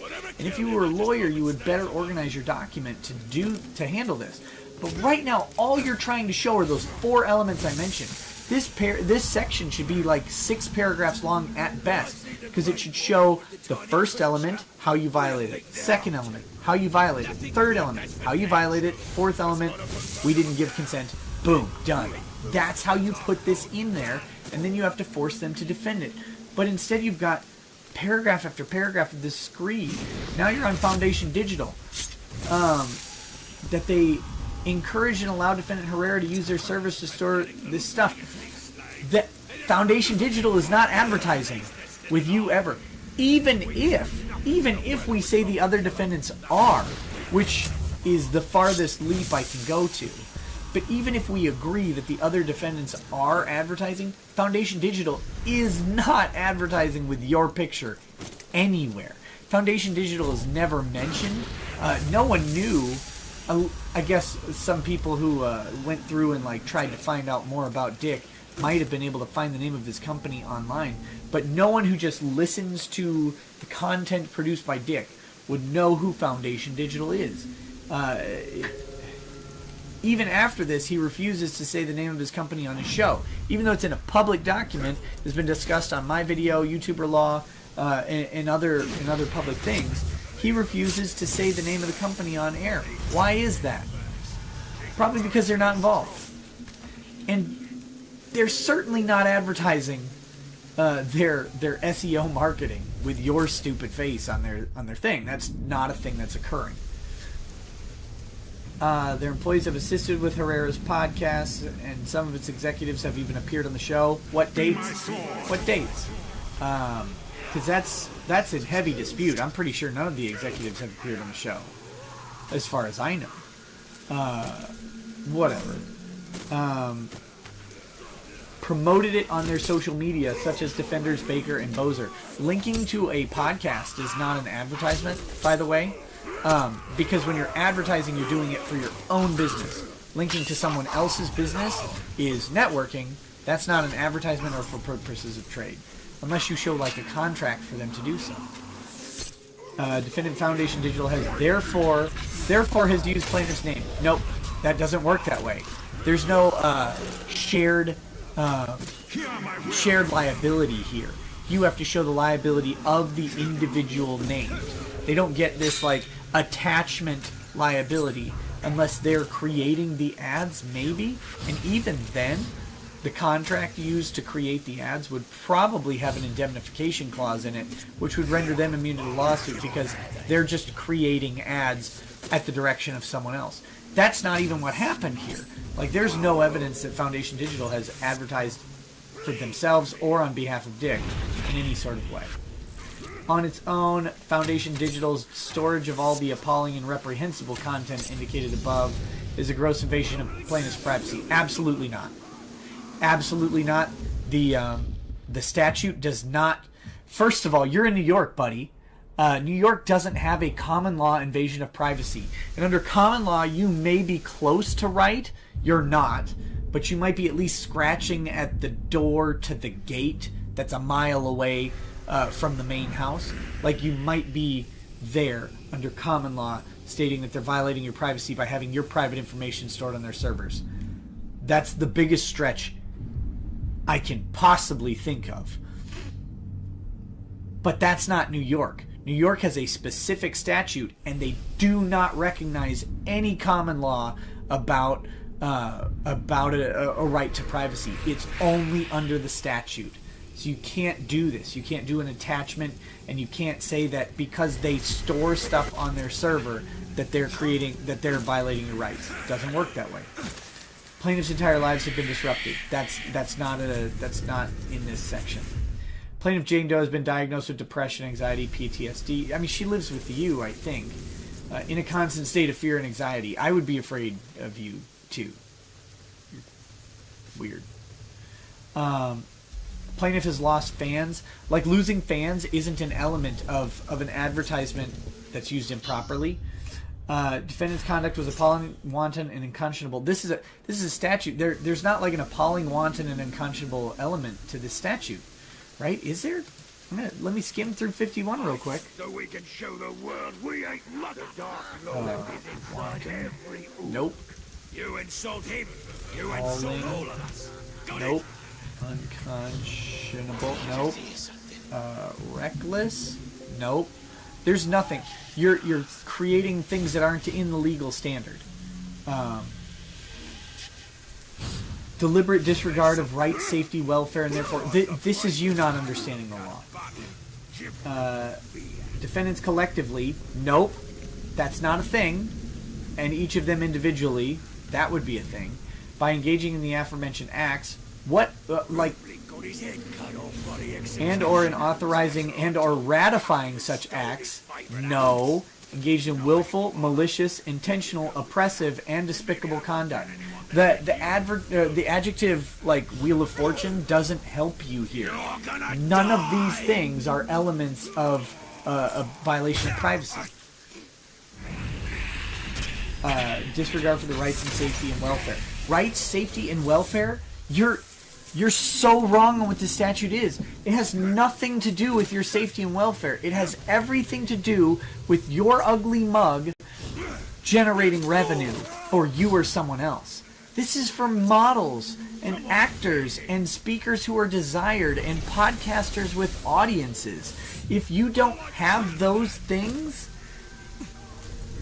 your health and safety are not contemplated in this statute or in the case law.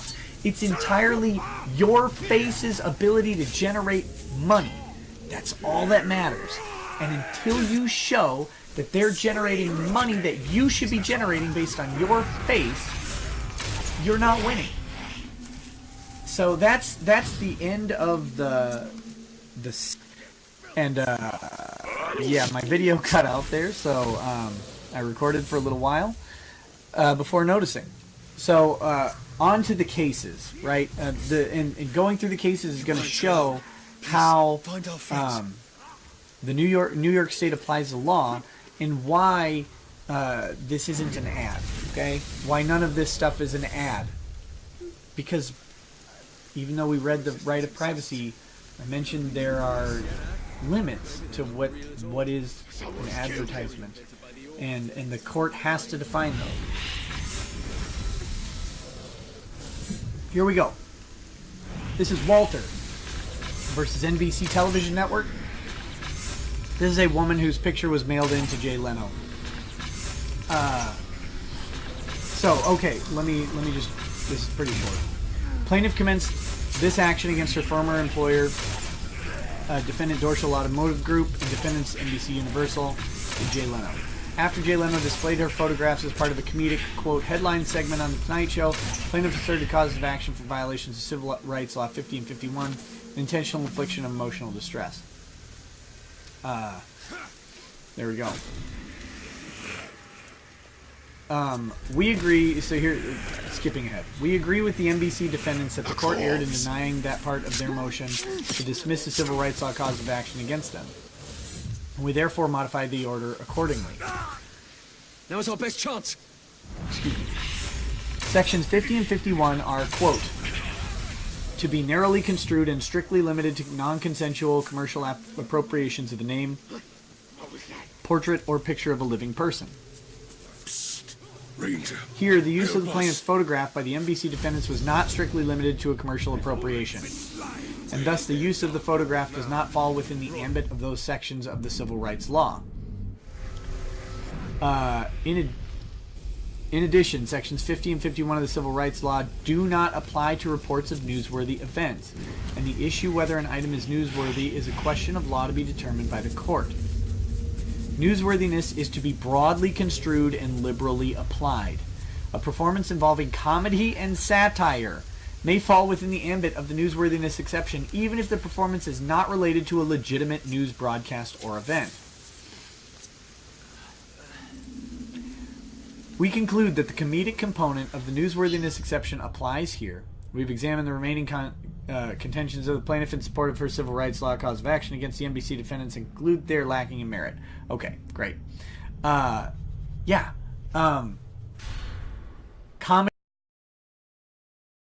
and satire is newsworthy and is an exception to the advertisement.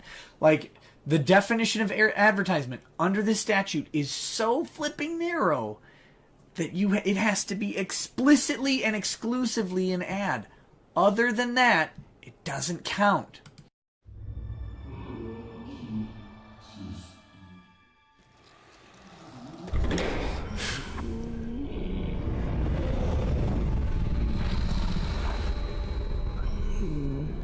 Lady Marwyn.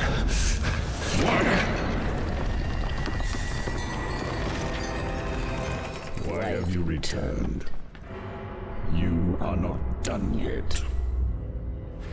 How did you know where to find this? He has shown me.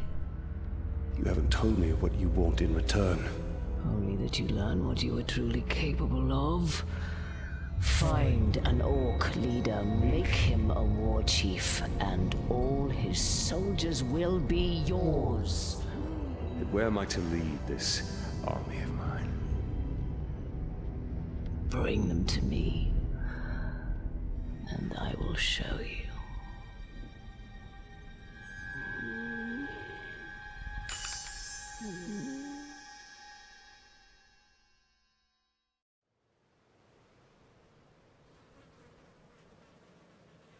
Marwyn said to bring her an army. We shall not build an army. We shall command one. We'll need to find an Uruk captain to dominate and make our own. There is a slave Emir here named Grublik. We will make him serve our cause.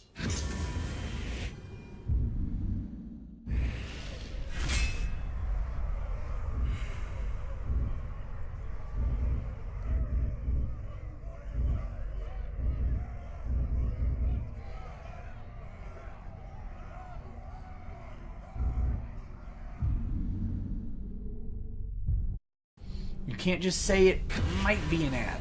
Like, it actually has to be a lie if you're saying it is an ad. It has to be that they're lying about it being an ad. Okay, so the next one is Stefano versus News Group. Publications Incorporated. Shout out to my boy Stefano, if you're out there. So this is a little bit longer, so bear with me. The fact that the defendant may have included this item in its column. This is a picture of a person with a jacket on, and some information about the jacket, and the jacket is alleged to be an advertisement. The defendant may have included this item in its column solely or primarily to increase the circulation of its magazine and therefore its profits, as the appellate division suggested, does not mean that the defendant has used the plaintiff's picture for trade purposes within the meaning of the statute. So, even if the sole purpose of including the name or likeness without authorization in an article, in this case, or a column, this is a column, but a column, an article, a podcast, it doesn't matter what medium we're talking about. Any work, okay? Because this case is from 1984. So even though they may use something that looks just like an ad, like this is a jacket with information about where you can buy it and how much it costs, right? That appears in a column just because, and even if the sole intent of including it is to increase the profit of the publication, that doesn't actually trigger for trade purposes within the meaning of the statute. It has to be an ad, not you can buy it and how much it is in a column. Just because, and even if the sole intent of including it is to increase the profit of the publication, that doesn't actually trigger for trade purposes within the meaning of the statute. It has to be an ad, not incidental to something else, not part of the greater work of the podcast. It has to be an ad, an advertisement. Not we advertised for our show, like, and you happen to be a portion of that show or a focus of that show. That's not an ad using your image or likeness. That's more of a newsworthiness type thing. So let's see. Indeed, most publications seek to increase their circulation and also their profits. It is the content of the article and not the defendant's motive or primary motive to increase circulation which determines whether it is a newsworthy item as opposed to a trade usage under civil rights law. It is settled that a picture illustrating an article on a matter of public interest is not considered used for the purposes of trade or advertising within the prohibition of the statute, unless it has no real relationship to the article or unless the article is an advertisement in disguise. A contrary rule would unreasonably and unrealistically limit the exception to non-profit or purely altruistic organizations which are not the only or even primary source of information concerning newsworthy events and matters of public interest. So, the plaintiff goes on to assert that this picture was used for advertisements, and this is a hidden ad, a secret ad. This column is an advertisement. The facts on which the plaintiff relies are entirely circumstantial. Sound familiar, Maddox? He does not claim to have personal knowledge or direct proof that this particular article was actually published by the defendant for advertisement purposes. Circumstances on which he bases his claim are the fact that the news column contains information normally included in an advertisement, and the fact that some or all of the stores mentioned the article had previously advertised products in the magazine. We must now make this you got to show a contract, an agreement, a statement, something to show that this is an ad. In this case. In your case, it's worse because you're alleging that Dick's Twitter is an ad, that his show is an ad for the show. That's not a thing, by the way. Like, the show can't be an ad for itself.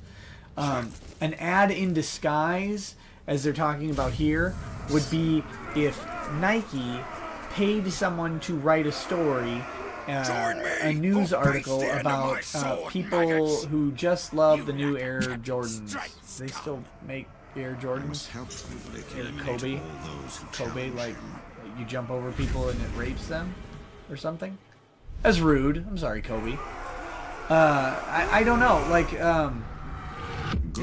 they have to, like, a company has to purchase an ad and try to disguise it as a news article. And by the way, this happens all the time. Just open your paper. And suddenly you're learning about stuff that you didn't think anyone cared about because someone paid to have an article shoved in there.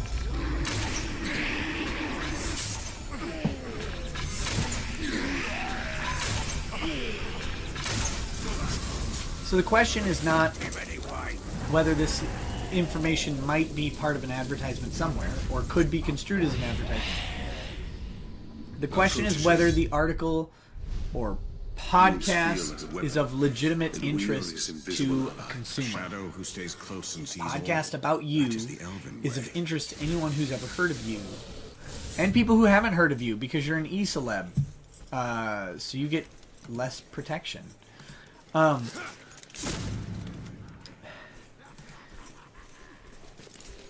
You can't just claim that I can't stress enough how much this has to be an ad.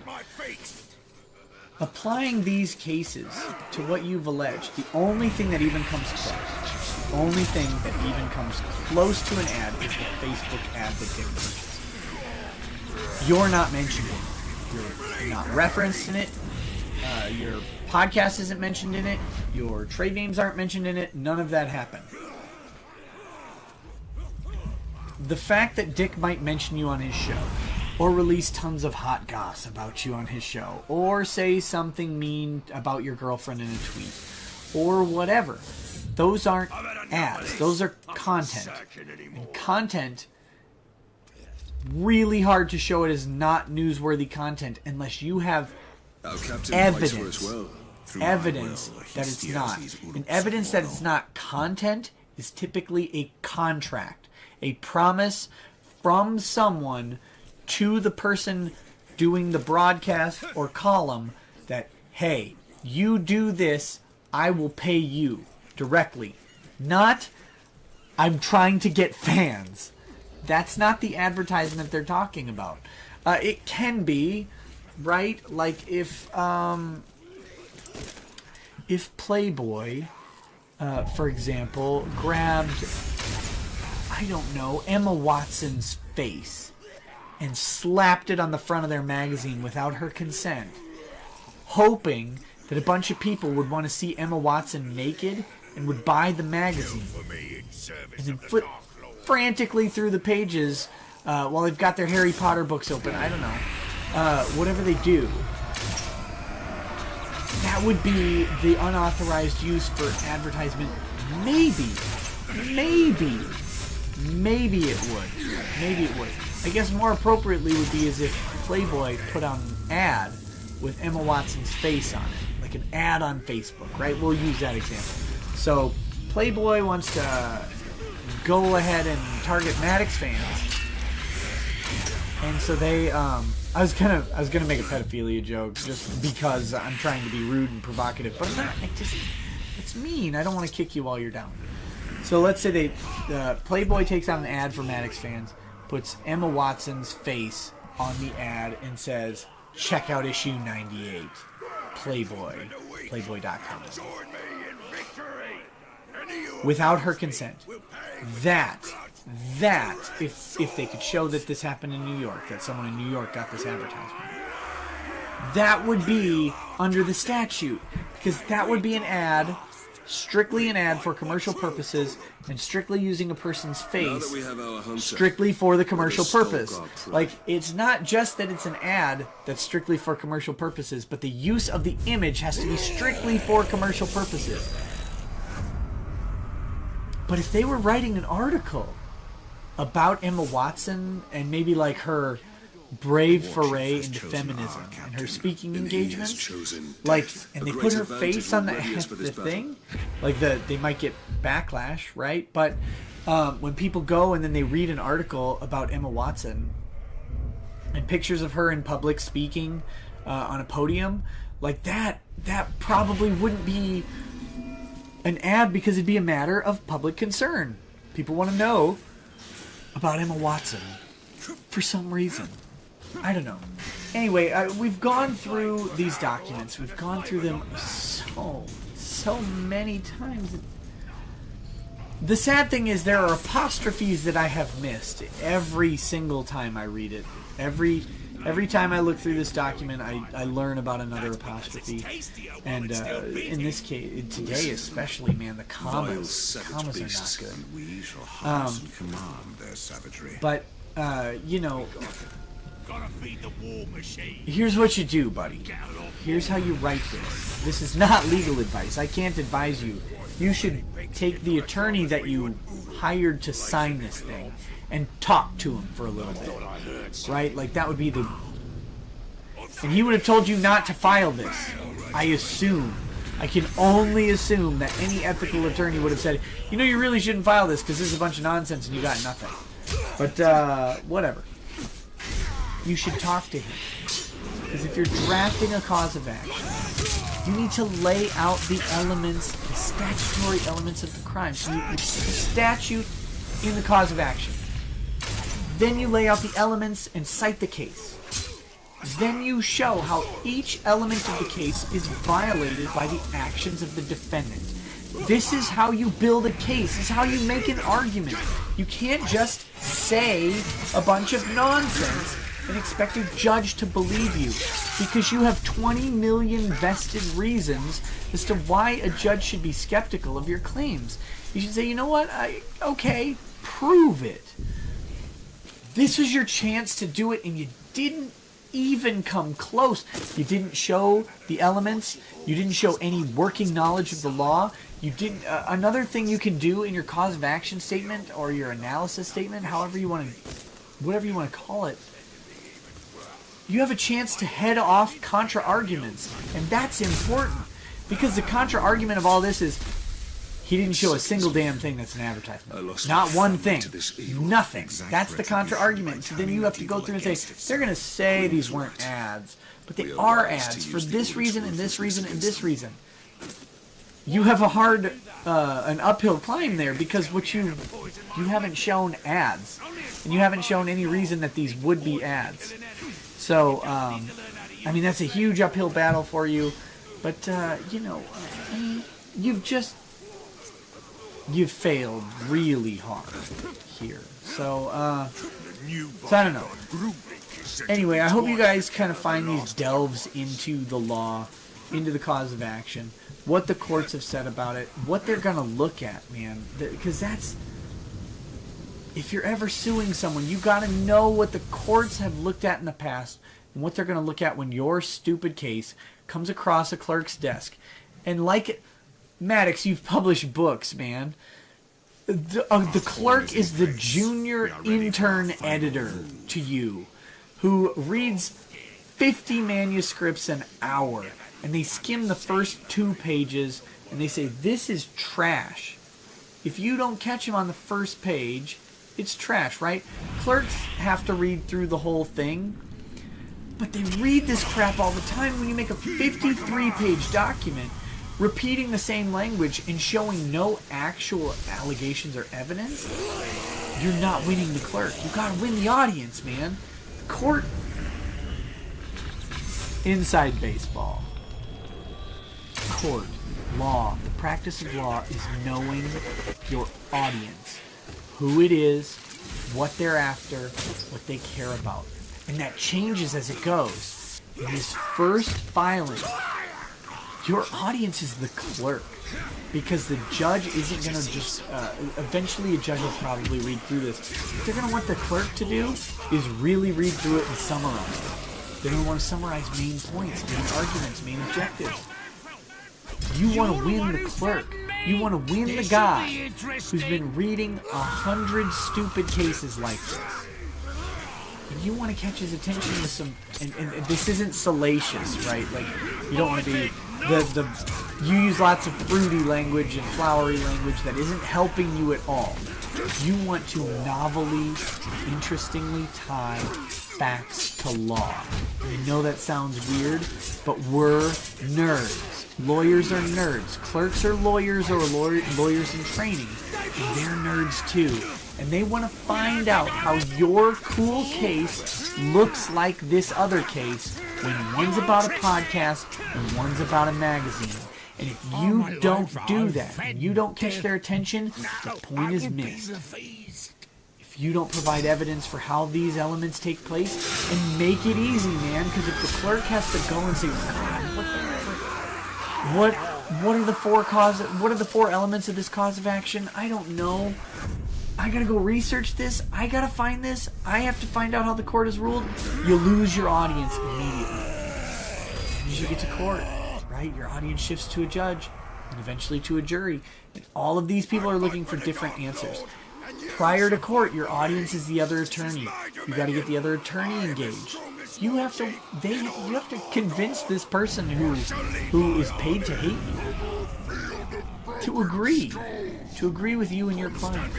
Like, this is the law game. The law is communication. It's persuasion. Marwyn's plan has given us great strength. Compromise at times.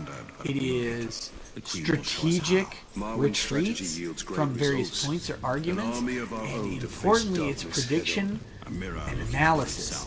Not of the law. Yes, analysis of the law, hugely important. You should have done a lot of it. But it's analysis of your audience, what their desires and goals are from these encounters. And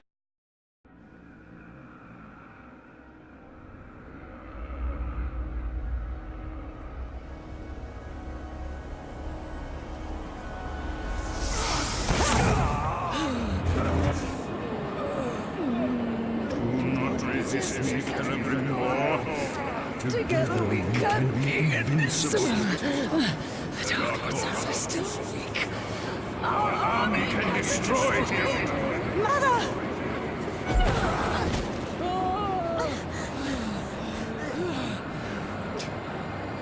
Break the staff.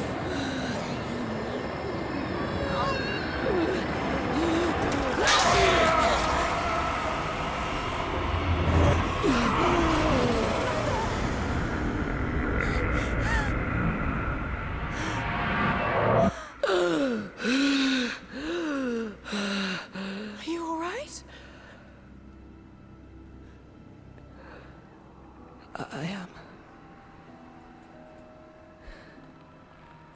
now that I can finally see you, my child.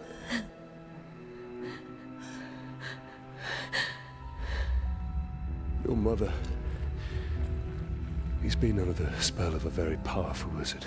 Talion, I am sorry. Saruman brought you here against my will. I went to him for help. I ended up being a prisoner within my own body. What have you seen in your visions? I have seen Sauron's servants. The tower. And the Black Hand. They bring much suffering.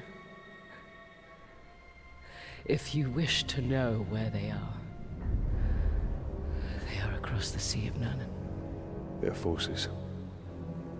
How strong? Strong enough to defeat us all. Then we truly will need an army.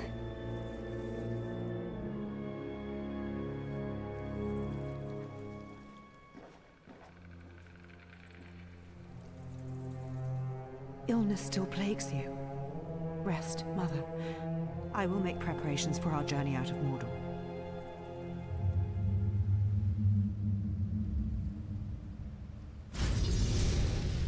Saruman is one of the Istari. With the power of the ring, he could have built a great army to challenge the Dark Lord. And that's what we must do. The one garrison does not an army make. Yes. We must dominate more war chiefs for a true army. I've killed a bunch of Caragor, and I'm still stuck with... interactions and discussions. And if you can't do that, and if you don't understand that, hire someone who can, for the love of God.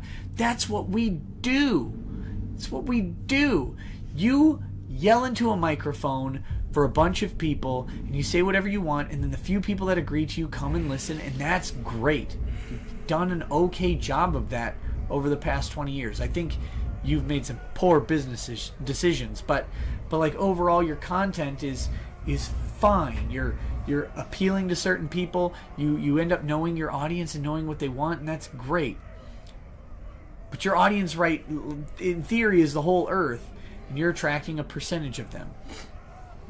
When you get into law and argument, your audience is much smaller and has specific tailored interests that you need to figure out sometimes. Because if you're in a negotiation, you have to know what's valuable to them that's not valuable to you, right? Because you can give them that stuff. Give it to them. Here, some statements giving and conceding that some of Dick's actions have nothing to do with you would have gone miles beyond the allegation that his sole purpose in life is to ruin you, when the overwhelming majority of his episodes and the overwhelming majority of the time in those episodes is not dedicated to you. That's just conceited, buddy. But anyway, yeah, so I hope you guys find this stuff interesting, these deep dives into law. We've got more coming, and of course, once the defense documents drop, I will be all over them. We will be analyzing them, and we will probably be laughing pretty hard at the hill that Maddox chooses to die on. I don't want to even want to say faces, because I assume that the legal teams of Dick, Patreon, and Weber Shandwick are going to be a lot more than random Michigan lawyer who happens to have a New York license. I mean, the Patreon lawyers themselves look like pretty heavy hitters. I don't know anything about New York lawyers. I don't know anything about Minnesota lawyers. I don't care who's opposed to me, right? Like, I know my position and we fight for it. But I will tell you that a brief look at resumes, Patreon's lawyers are wildly qualified. We don't know who Dick's lawyers are, but the indications about who they may be sound like they're wildly qualified too. We have no idea who Weber Shandwick. I assume Weber Shandwick has in-house counsel because they're big. And we know they have in-house counsel, right? He's a named defendant. By the way, like, he has probably dealt with this a lot more than Maddox's attorney, and that'll be interesting. It'll be interesting to see what happens with that stuff. So, anyway, thank you guys for watching these hour-long videos on the lawsuit. More are coming, like winter in Game of Thrones, except sooner. So, see you guys around.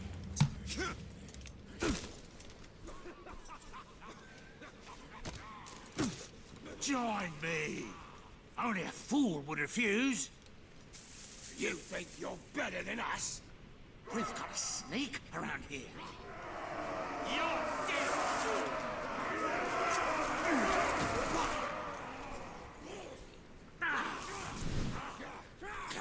Dare to betray us?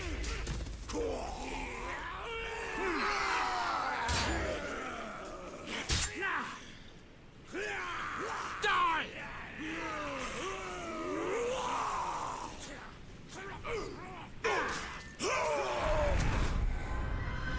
Douche. We're betrayed!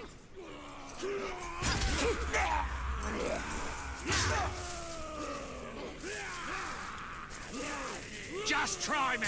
He probably just drank some bad grog, the blob. No need to kill any more of us.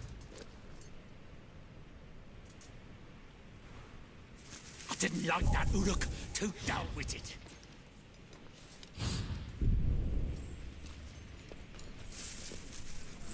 I'd better stop. Whatever killed him can probably hear me talking to myself.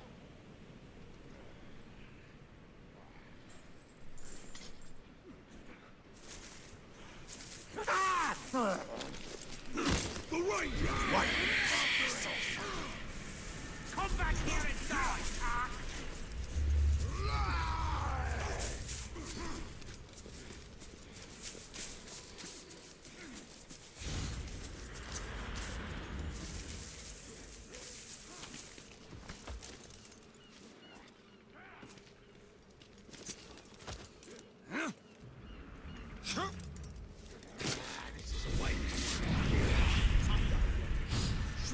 The Ranger! You! Coward! This time I won't give you a chance to run!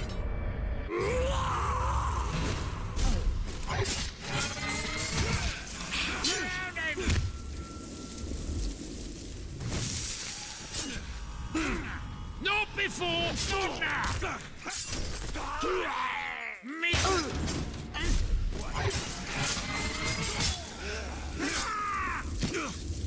Clear off! I'm no glob! I remember that! Pocket in Balandor!